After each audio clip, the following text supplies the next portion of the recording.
Wide receivers 1 to 50, ranked in tiers for your viewing pleasure to ensure you nail those start-sit decisions. We're going to kick it off with a very skinny S tier because we are not ranking any of the players playing in the Thursday night Thanksgiving festivities. So in the S tier, all alone, we've got Jaxon Smith-Njigba and Puka Nacua. Tom, Puka's been a bit of an ongoing joke in the Fantasy Sanctuary Discord this year because of the lack of touchdowns. I was pretty hard on him, saying that the 13 personnel usage was worrying me. Obviously, last week, they used a lot of 12 personnel, which meant he was on the field a bit more than normal. Do you think that that was a 1 week thing because it was against the Bucks, who match base against 12 personnel, so you don't need 13 to get it? Or do you think that is a trend we will see continue moving forward? Well, I did talk about it that, Sean McVay's not stupid enough that he's going to look to ostracize Puka Nacua from this offense. Like, they're going to try and find ways to balance that desire to get the tight ends out there. And of course, their tight end position is a little bit beaten up. So it is tricky trying to project it. I mean, the bigger issue is, and it has become a bit of a bit in the Discord that I point out that he's only got 13 career touchdowns when so many other players have surpassed that. And for the volume that he sees, it would be great to see him find the end zone a lot more often. But the volume is still really strong, and it's just that's what makes it so infuriating. Because if he could find the end zone 8 times a season, 10 times a season, then you talk about wide receiver 1 overall. But instead, because he lacks that ability to score touchdowns, you're talking about, averaging 4 touchdowns a season. It really eats into that. And when we get down to the red zone, it is just all Davante Adams, particularly inside the 10-yard line. And so, I mean, since he returned from injury, he's averaging 17.8 PPR points, whilst Davante Adams, who's not seen as much volume and definitely not creating as many yards, has 18.3 PPR points. Like, touchdowns matter. Absolutely. They are incredibly important. And without those touchdowns, he's having to see such huge volume and be incredibly efficient on that volume just to stay up with the rest of the guys in this tier. Moving into the A tier, we do have Jaylen Waddle, AJ Brown, Devontae Adams, Nico Collins, and Chris Olave. Jaylen Waddle was someone that as soon as the Tyreek Hill injury happened, he went on a bit of a tear, was looking incredibly impressive, but had a down week before the bye and then obviously the bye week. So are we expecting him to pick up where he left off and start seeing ridiculous volume and great production again? I should think so. I mean, as much as it didn't translate into points necessarily for the game before the bye. I mean, got to point out that game was in Madrid, a lot of extenuating circumstances. He only hit 8.2 fantasy points, but in the previous sort of 3, he was at 20.9, 14.2, and 19.4. But the last 2 games, he's had a 33% and a 35% target share. So the scheme has very much moved to be focused on Jaylen Waddle, and it seems like he's very comfortable with that. Tua is very comfortable with that. This week, they're at home against a Saints team who are a massive pass funnel. They ranked 24th against pass and EPA allowed, but 6th against the run. And it's been the story all year that when you play the Saints, it's so much easier to pass on them than try and run the ball. Now, perhaps they can get something going because their ground game is excellent. Or perhaps it's just going to be a case of, Tua's going to get the quick passes out and Jaylen Waddle's going to feast. But you look at the Saints over the last few weeks, and wide receiver receptions allowed. Last week was a bit of a down week, and they only allowed 8 catches on 9 targets. Previous week, 8 on 12, 14 on 17, 13 on 17, 11 on 13 across the last few weeks. They just can't stop the wide receiver position. I'd be very comfortable starting Jaylen Waddle in all formats. Someone that I'm comfortable starting in all formats, but I think perhaps you're not quite there with me. We seem to talk about him every week. You saw him on the thumbnail. Chris Olave, currently wide receiver 8 overall. He is number 2 in targets at the wide receiver position with 108 targets. I don't like it, but you just kind of got to hold your nose and start him just based purely on the amount of volume he's seeing. Are you with me, Tom, or you're a little bit lower on him this week? Yeah, I've struggled with Chris Olave all season. The volume is absolutely there. Alvin Kamara missing some time with his injury is potentially going to open up things even more. It would be better if they didn't have Taysom Hill on the field, because the idea of Taysom Hill throwing the ball, I think that he hasn't completed a single pass yet this year. I might be wrong on that, but I seem to remember that being the case. Whereas Olave and Shook, you look across the 3 games they played together, 8.7 PPR points, 21.4, 16.0. There's enough there where I think that he's a comfortable wide receiver 2, like a high-end wide receiver 2 every week. The tricky part for me is when we start putting him in the same kind of tier as Nico Collins, Devontae Adams, like AJ Brown. Like, those guys just feel like they have a bit more juice than Olave. But playing against the Dolphins this week, the Dolphins have allowed at least 1 wide receiver touchdown in every single game apart from 2. They rank 15th in fantasy points allowed. They rank 30th against the pass in EPA. The Miami playing tougher lately, but I don't think that it's enough to worry about Chris Olave. We're going to move onto the B tier in a second, but before we do, if you are finding us for the first time, come join the sanctuary, hit the subscribe button, pumping out consistent fantasy content that will help you win your leagues. In the B tier, we do have Devonta Smith, Totoro McMillan, Lab McConkey, Michael Wilson, Stephon Diggs, Emeka Egbuka, Justin Jefferson, and Wan'Dale Robinson. Just a reminder, we are not ranking any Thanksgiving players, which is why it's a little bit skinnier up here at the top. Michael Wilson. In the last 3 weeks, wide receivers who have scored more fantasy points than Michael Wilson. You ready? Jaxon Smith-Njigba. That is it. 62.7 fantasy points across the last 3 weeks, including a 33.5, a 21.8. Jacoby Brissett doesn't have Marvin Harrison Jr., so he's just got to force the ball to Michael Wilson. Saw, again, over a 30% target share last week. Looking like Marvin Harrison is out again, so could this just be Michael Wilson? Maybe we're too low here in the B tier? Maybe, because you look at the Cardinals and Jacoby Brissett is dropping back at a ridiculous rate. We're only a couple of weeks removed from him setting the record with 400 completions or whatever it was. And Jacoby Brissett's playing to a really good standard and seems to have a really good understanding of his scheme. But then you look at the Cardinals and you've got Trey McBride, who's averaging over 85% of snaps every week. Then you've got Michael Wilson, who over the last 3 weeks has been 91%, 83%, 81%. And then it drops down to 65% for Greg Dortch, 70% for Xavier Weaver. And that's it. There is nobody else apart from the running backs, which is a completely muddled situation. It's Trey McBride, it's Michael Wilson. And for Michael Wilson's credit, he's been playing fantastic and going up against the Bucs, who've allowed the 5th most fantasy points to the wide receiver position, who are a clear pass funnel. Yeah, I've got no qualms with Michael Wilson this week. I think excellent player.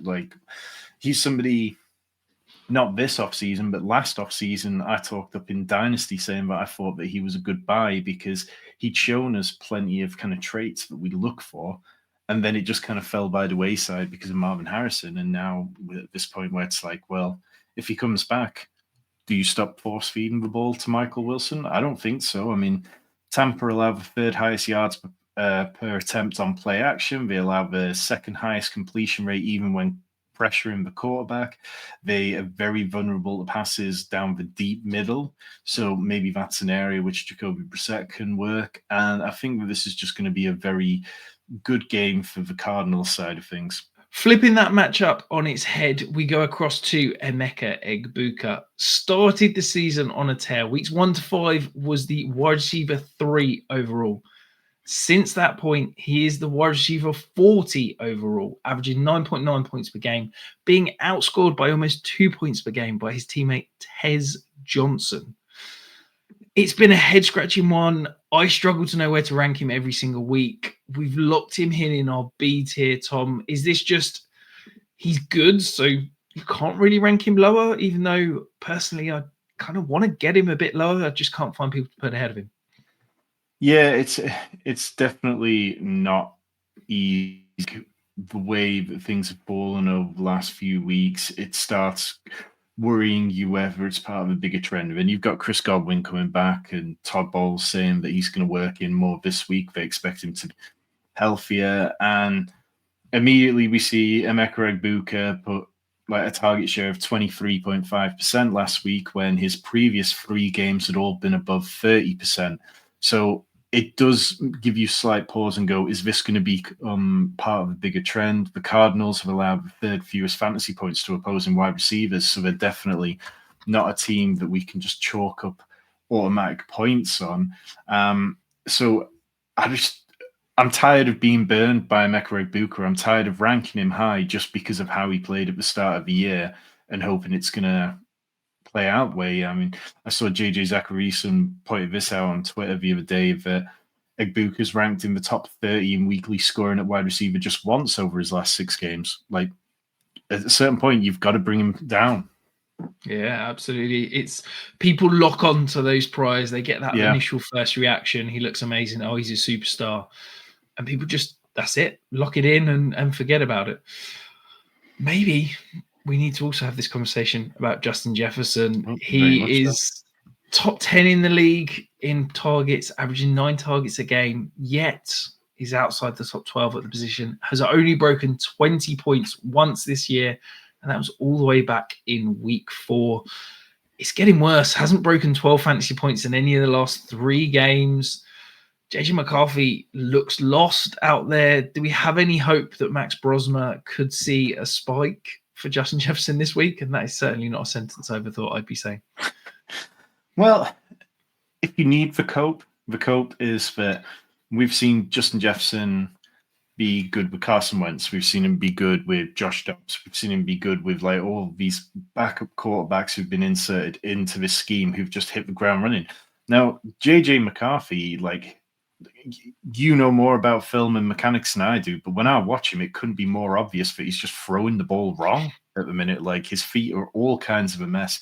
And Jefferson's averaging 11.7 points per game with JJ, but in the games without JJ McCarthy, he's been above 16 and never been below 12 points in a single game. Like, Jefferson deserves better, and I think that is going to be a big part of why maybe even if JJ McCarthy clears concussion protocol, Max Brosmer gets a shot out there, because like you've got to keep players like Justin Jefferson happy to a certain level, and going up against the Seahawks, who have been a bit, they rank 8th in pass defense EPA, but like they've been banged up at cornerback. There's been situations where you could throw on them. So yeah, I would like to see Justin Jefferson have a good game, but I don't think it's a good environment going on the road to the Seahawks. Yeah, the one thing I sort of hold out hope for is that I think the Seahawks are potentially schemable for a player like Justin Jefferson who can move around. If you can get him matched up on someone like Reek Woolen, who's a little bit more rigid, a little bit more tight-hipped, you might be able to free up Justin Jefferson. And whenever we see these unheralded quarterbacks, these rookie guys come in, yeah, it might be ugly, it might not be good, but the one thing they can do is lock onto a receiver, and it might be one of those weeks where we see 15, 16 targets to Justin Jefferson, of which 7 or 8 are completely uncatchable. But if he can get 7 or 8 catchable balls, it could end in a competent fantasy week.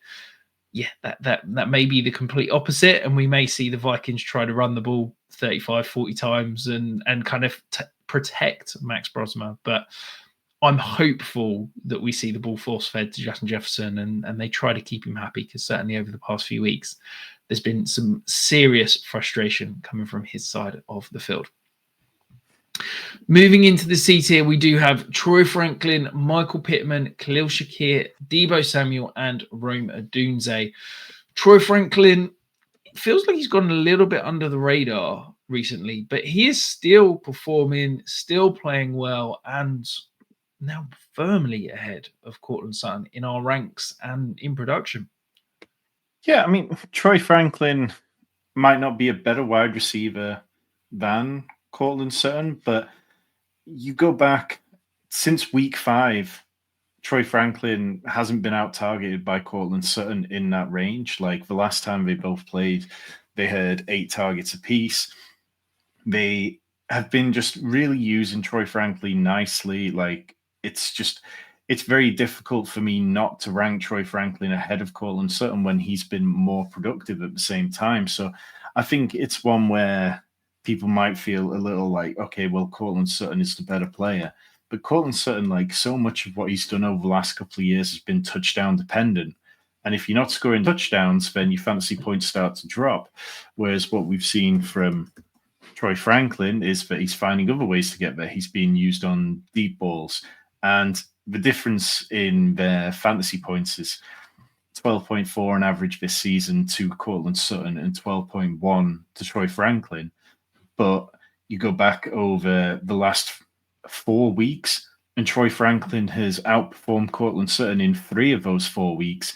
So, yeah, I'm leaning towards Troy Franklin at the minute. I think though this is an excellent matchup for both of them, going up against the Commanders, whose pass defense ranks second worst in the league. They've allowed the 4th most fantasy points to the quarterback position. Like, this is a good Sunday night fixture to round out this week. And if you're playing DFS or if you're playing any formats, I would be very firmly starting plenty of Broncos, apart from Evan Ingram, because Evan Ingram's trash. Also in this tier, we do have Khalil Shakir, who feels like the only competent receiver in Buffalo. He saw a decent stat line, decent volume go his way last week, but it is a little bit game script dependent. He does come off the field a little bit more than I would like to see from a wide receiver normally ranked this high. Only played 66% of snaps last week. Do you think that this is a matchup that we can rely on Khalil Shakir being on the field and seeing some volume, or are you a little bit nervous that he could be game scripted out potentially? I don't think that this one's going to game script him out because the Steelers tend to play slow, particularly if Aaron Rodgers is out there. They rank 29th in plays per game, and the Bills probably will be comfortable taking that kind of pace. I think that both teams are possibly going to look to run the ball on each other. These are 2 bottom 6 defenses in rushing EPA allowed. The way to get at the Bills is to run on them. The way to get the Steelers is to run on them. But equally, the Steelers have been very friendly to opposing wide receivers. They've given up the 2nd most adjusted fantasy points to the position. And I think that Khalil Shakir is the only wide receiver in Buffalo who you could have any kind of hope in starting. And his last, 5 games, yes, there was the stinker where he only had 0.7 in week 11, but otherwise he's been over 11 PPR points in all of them. And that kind of reflects where you drafted Khalil Shakir and the kind of baseline expectations that I have for him. I think it's hard for him to score too many touchdowns when Josh Allen calls his own number so often around the goal line. But like this matchup isn't one to be overly concerned about. Slight concern with the Bills' offensive line being banged up, but like the Steelers over the past, the last time they didn't allow a wide receiver touchdown in a game was week 6. Like they give up plenty of points. Yeah, I think the thing is that Khalil Shakir is the best Bills receiver in terms of route running, getting open. He's the best Bills receiver in terms of yards after the catch and ability with the ball in his hands. It's not a high value role because he's not going to get any red zone looks. He's not going to get downfield targets. So we're reliant on volume. So yes, it's kind of a medium ceiling, low floor type play, but more often than not, it feels like he'll be at least producing wide receiver 3 numbers, but I don't think there's any world where he finishes the week as a wide receiver 1 as such. So, yeah, it depends on your risk appetite, I think, with where you're locking Shakir into that lineup. We talked earlier about Emeka Egbuka's hot start to the season and then petering off. Another player who has been cursed by that is Odunze. Had a fantastic first 4 weeks to the season. The Bears went into their week 5 bye, and since that point, he's been pretty terrible, averaging 9.1 fantasy points. He's had 2 good games in that stretch, an 18.4, a 20.6, but then every other game he has been below 8.5 fantasy points. What do you do with Odunze? It's like the Chicago offense isn't one which is easy to find consistency in week to week. Like, obviously week 9 he had the goose egg, and it was like, okay, well that's one which we saw coming, and then you knew the bounce back was coming in week 10 because he's been excellent against sort of man defenses. So that was kind of one where we could paint a picture that things were going to turn around. This week, though, going up against the Eagles, like the Eagles, a tricky team to kind of interpret week to week, because certain weeks their defense will show up and they'll be fantastic. Other weeks they'll be, just completely average. Now, I did mention that Odunze's been excellent against man coverage. The Eagles rank 14th in man coverage, so perhaps he gets some looks, and that can really help him to a bigger day and him to be more viable. But I'm a little bit worried about Caleb Williams in this one, and that's kind of carrying through to my ranking of Rome Odunze down here with the Eagles. Sort of like, let's say, at home, the Eagles feel like that's where they bring their best performances. Yeah, it's definitely a nervy one that you're kind of not sure where to rank him. I feel like wherever I do settle with Rome Odunze this week, he's probably going to burn me. He's going to probably do the opposite. Before I do move on to the detail, though, remember, if you've got any last-minute start-sit questions, if you're agonizing over that flex play, who to put in there, dive in the comments below, ask Tom and I, and we will give you the right answer.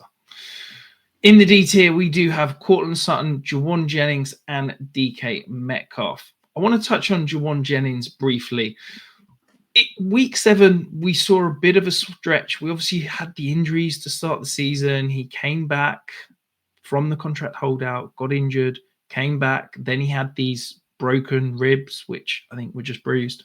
But since week 7, he's seen almost 7 targets in almost every single game. He's been on a really impressive stretch. He is the wide receiver 20 in that time span. Do you think that Juwan Jennings is that kind of rock solid wide receiver 3 fantasy that's going to give you consistent production you can rely on every week? Yes, there's not the ceiling there, but he's never going to burn you. I think it's definitely possible. I find myself really struggling with Ricky Pearsall. I just feel like he doesn't earn targets in the same way that Juwan Jennings does. But the way to get at the Browns, and we've talked about this a few times, is the deep pass. Like, they've given up plenty of touchdowns to the deep pass this year. So I think if you're going to see success against this defense, that overall has allowed the 9th fewest fantasy points to the wide receiver position and does rank 3rd best in EPA allowed, then you need to be getting the downfield pass going. Brock Purdy didn't look good when he was passing the ball last week. So there's a little bit of worry about it. But on passes, 20-plus yards downfield, Juwan Jennings has seen 8 targets this season. Ricky Pearsall's seen 11. So perhaps that's something for the two of them to get going. But it's quite easy for me to rank Juwan Jennings ahead of Ricky Pearsall just because we see a more consistent player, as you mentioned, for all those reasons. Absolutely. And in the E tier, we do have Parker Washington, Darnell Mooney, Jakobi Meyers, Alec Pierce, DJ Moore, and Quentin Johnson. Darnell Mooney was one of my favorite buys in Dynasty in the offseason. I thought he was incredibly undervalued. I was really excited about him. Okay, that hasn't worked out. But last week, he did break 10 fantasy points for the first time this year. Okay, that was largely down to a long touchdown. Only 3 targets. Do we view this as a positive that he got home, or do we view this as a negative that even with all the wide receiver injuries, very few receiving options out there, Darnell Mooney could only command 3 targets? Yeah, I mean, it was a 13% target share, which he tied him with Charlie Werner, tight end, David Sills, wide receiver, Dylan Drummond, also a wide receiver for the Atlanta Falcons.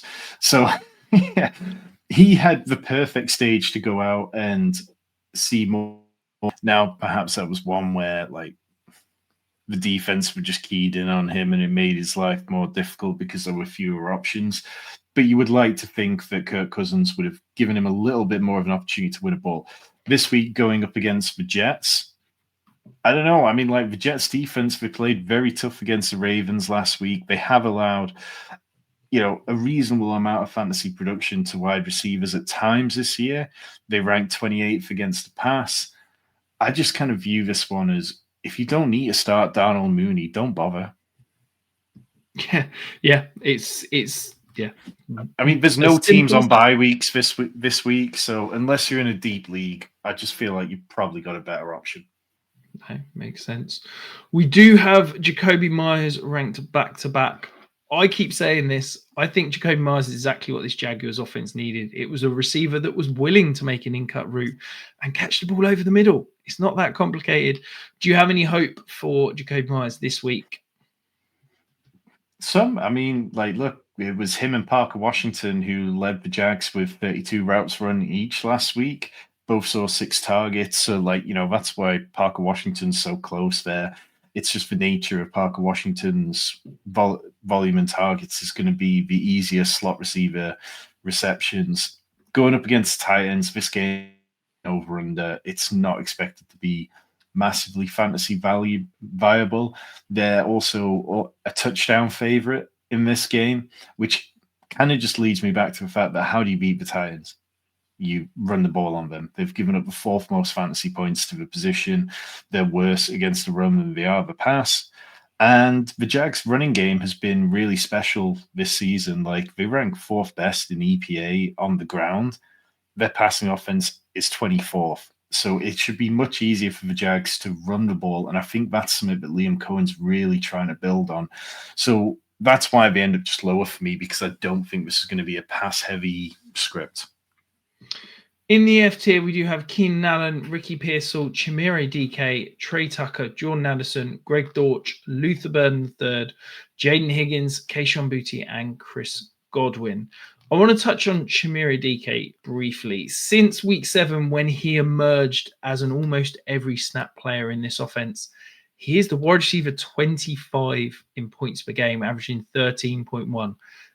During that stretch, that is ahead of Jaylen Waddle, Stephon Diggs, Zay Flowers, Jameson Williams, Justin Jefferson, Deebo Samuel, Emeka Egbuka, amongst others. Are we sleeping on a mid-season breakout for a day 3 wide receiver rookie?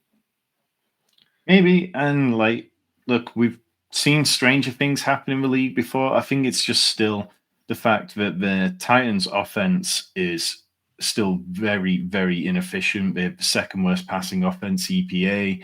They struggle to score points. They struggle to move the ball downfield. So whilst DK's been excellent and, 18% target share last week, led the Titans in routes run against the Seahawks, I don't think there's going to be the kind of consistency that we would really need to start plugging him in, starting him immediately. And against the Jags, who've allowed the 6th fewest fantasy points to wide receivers, and as I mentioned, I think that this is going to be a game which the Jags control. I don't see it being this week for me. Another rookie that is starting to earn a bigger role, Luther Burden, up to 60% of passing routes last week. Solid target share, also getting some manufactured touches in the run game as well. I really want to see the breakout from Luther Burden, but is it just, not enough volume to go around at the moment in Chicago? Yeah, I don't think it's enough volume. I don't think it's a great matchup going up against the Eagles, but because it's a tough matchup, maybe this is one where Ben Johnson gets in his bag and starts designing things for Luther Burden. You look at how things have played out across the season, and Luther Burden, when you throw in the running backs, he averages the 8th most snaps on the Bears team. We have seen Alameda Zacchaeus, his snap shares drop over the last 2 weeks. He was well above 50% consistently. Last 2 weeks, he's been at 13% and 36%, whilst Burden has gone 50%, 43%, 50%. So there seems to be a clear intent that Luther Burden is the wide receiver 3 on this offense. But when you've got Rome Odunze out there, DJ Moore, Colston Loveland, and then occasionally Cole Kmet in the passing game as well, I just don't think that there's enough volume around to support this on an offense which is ascending and getting better. Don't get me wrong, but it's still not a great offense. And then when you throw in the matchup on the road in Philly, it's too tricky for me. Yeah, it feels like this week it's thin, but in terms of rest of season, there's significant contingent upside if there was an injury to either of the receivers ahead of him. And I'm convinced that the Bears move on from DJ Moore in this offseason. So in Dynasty circles, he's absolutely a buy for me. Another player that had some fascinating usage last week, Tom, when you dive into it, is Jayden Higgins. We saw a huge spike in snap share, a quite ridiculous 42.8% targets per route run. But when you dive into it, there's a reason behind it. The Texans used 17 snaps of one wide receiver. Jayden Higgins was the wide receiver in all 17 of those. They used 13 of such snaps through the first 11 weeks of the year. So I don't think this is necessarily a trend that we can buy into, but I did think Jayden Higgins looked really good. I do think he's a good prospect, and I am intrigued, but I don't know if that's a week 13 thing or whether this is a 2026 thing. What are your thoughts? Yeah, well, I mean, we have to start with the fact that we still don't know whether CJ Stroud's even going to play in this matchup. And we also then have to say, is it a better thing for the passing offense if Davis Mills continues to be out there? Davis Mills is definitely doing better in terms of catchable balls and better in terms of total air yards, which are catchable per play. So, well, I really like Higgins. I think that he's clearly the wide receiver 2 on this offense. He's separated from Christian Kirk. He's separated from Jalen Noel. Going up against the Lou Anarumo defense that is one of the best in the league, this doesn't feel like the kind of spot start for him. I think that, generally speaking, like, we want to play Higgins when the matchup is nice, and you can make the point that, okay, well, Buffalo didn't look like a great matchup last week and he still had a nice time of it, but going on the road to Indy, it's difficult because Indy plays so fast, and because Indy like to run up the score because they're a good offense, which has seen wide receivers have success against them in terms of fantasy points. But I don't have a good vibe on this one. So I'm kind of it was very difficult for me to start making the argument, okay, could I push him ahead of Jordan Addison? Could I push him ahead of, Ricky Pearsall, Keenan Allen? It's absolutely marginal when you get down to this range. Like, you're talking half a point separates you massively. So I'm not saying I would be looking to bench him completely. I don't feel like there's anything that makes me look at the matchup and go, this is a Jayden Higgins week. Yeah, and one player that I'm struggling to rank this week, Chris Godwin. We've got him incredibly low here at the bottom of our F tier, but 35% of snaps last week, 42% of routes.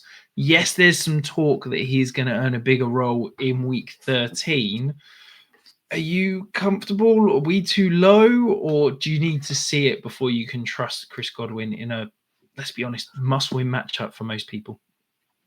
It's just so long now since Chris Godwin was giving us any kind of performance in fantasy football. And the injuries he had were incredibly serious. And then you throw in the fact that as of Wednesday, Baker Mayfield was a non-participant in practice. Thursday, Friday, they are the days which really matter.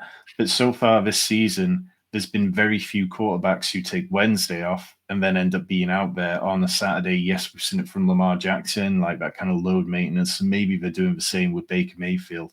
But I don't feel particularly great about that situation. And Godwin, as good as he is, like, Emeka Egbuka is a better wide receiver than him right now, and it's hard to take Emeka Egbuka completely out of the slot to make way for Chris Godwin. So, yeah, I would not be starting Chris Godwin even if I had an option. Like, you've spent a large part of this season getting by without Chris Godwin, and I think that you probably have a better option on your roster already. And that is it. 50 wide receivers ranked in tiers for your pleasure. On the way out, make sure you're hitting that like, subscribe. Look, let's be honest, you've made it this far into the video. You're a real one. You know you want to stick around. Hit that subscribe button and you can come join us every single week.